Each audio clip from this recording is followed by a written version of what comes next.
let's go over the wiring basics for DC and DC with motor isolation so you can convert to DCC later. All right, now you remember when we took these trucks, and what we did was we brought, so the trucks pick up power from the two rails.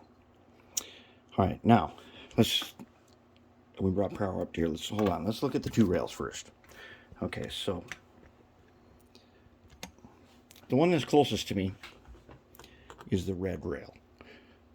The other one is the black rail. The one that's closest to me is also I think we call that the engineer side. And the other one I think is called the conductor side or the fireman side, or whatever you want to call it. But the engineer side. Okay. In normal DC operation, when you have the track facing just like we have it here, and you put the arrow on the power pack right there, okay, facing right, okay, and I turn up the power, a locomotive facing forward moves right. So yeah, the red rail is also the right rail, the black one is the left rail. Okay. So in normal DC, and if I put the arrow the other way to the left, it moves left. So when you wire a power pack like this to your track, it doesn't tell you on the backside exactly which one's which. This is how you test to make sure you are set up correctly. Arrow right, move right. Arrow left, move left. Okay, now let's go back to the truck.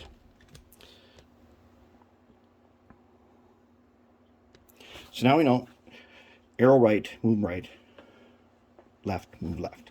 Okay, so this truck here is on an Athearn blue box. This arm is facing towards me, which is the proper orientation for red rail, right rail.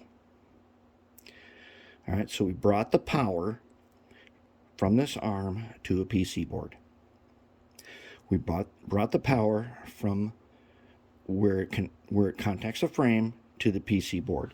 A PC board is a little piece of copper clad PCB. You get packs of them on Amazon. They come in little 4x little sheets about this big, and then you cut them up. And to cut them, you can get an acrylic cutter. It's kind of like a box cutter with a hooked knife on it, and you can score it, and then you can break it. And then you take a jeweler's file, especially a triangle file, and you file gaps into it like we did here. See that gap? You just file a gap into it. All right, now I got two places to solder to. So I tin it, and then I solder my wires onto it. And now I can solder other wires onto it. Okay, so we get the power. Let's bring these guys out. So we get the power up. So this is going to apply to locomotives, all DC locomotives, plus those you want to do DCC. Now, so if I set the frame on here, I've got power up to here. Okay, now here's our motor. The motor's set up like this. On this one, to move forward, the motor must turn counterclockwise facing to the right. So the motor is set up to do that. So I bring the power, or I bring the leads to the motor up to another PC board. Now this PC board I have laid out and cut a bunch of gaps for later use as a DCC power collector. So here's my two motor leads pads.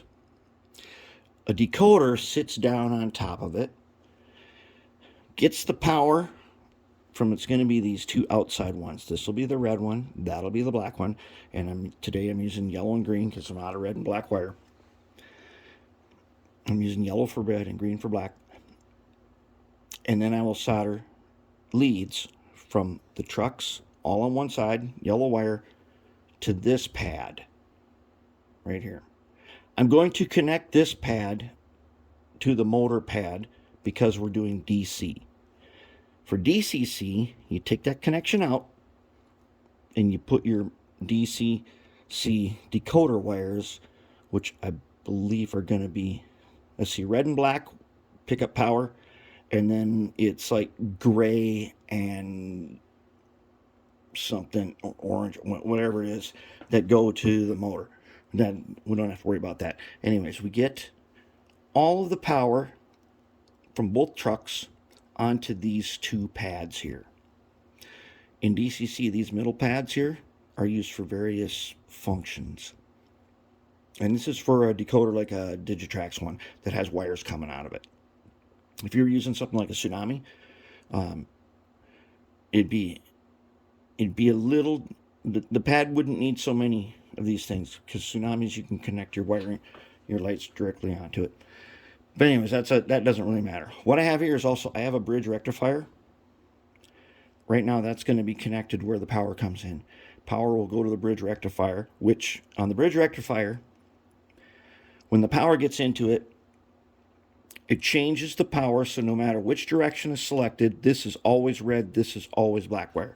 We're going to use that for the cab light.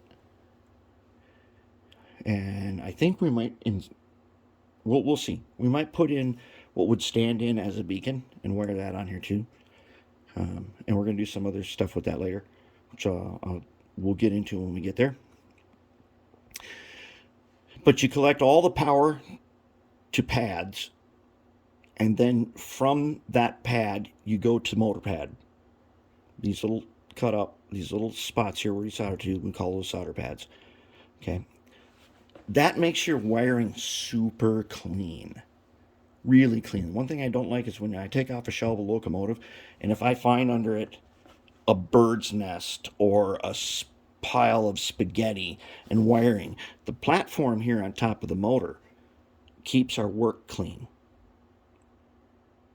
It allows us to put things on here and then keep them in place so that when we take it off, it's easy to look at, it's easy to understand, and it is easy to do maintenance on. Because when we wire this up, it's not one time wired and then we're done. No, we need to wire it in a way so that future maintenance can take place. We want to be able to do maintenance on this. That means we want to be able to take the trucks out, which should be super easy then. We'll unsolder the leads from the trucks, pop off the worm caps, drop out the trucks just like that, and leaving all other wiring in place. And then, if let's say this thing is running real heavy, okay, it's got ox guard on the wheels, maybe 2 years down the line, you want to freshen them up, you want to freshen the grease, super easy to get them out and do that. Or you want to go DCC. We've made it really easy now to do that. The motor is completely isolated. You do this, I do this for every motor, even Athearn Blue Box, regular old jet motors. I do this same thing. I bring the power up to a pad, and then I put a working platform to put my stuff on. Okay, now in this one here, so now we've got our special, you know them special guys, they're in there. And I'll show you how we're going to wire them up later. This green wire, ignore that. I needed a piece of stiff wire here with insulation on it. All green is all I had. I'll take a Sharpie and I'll mark that. It's supposed to be red. That's basic DC wiring. And then if you wanted to put a light in DC, you put a bridge rectifier on here and you can do light. I think we might do directional lights. Maybe. We'll see. We're getting there. But we're going to do our wiring in layers. This is the first layer. And then we're going to layer on our additional wiring and make it really easy and easy to understand and easy to use. That's where we're at.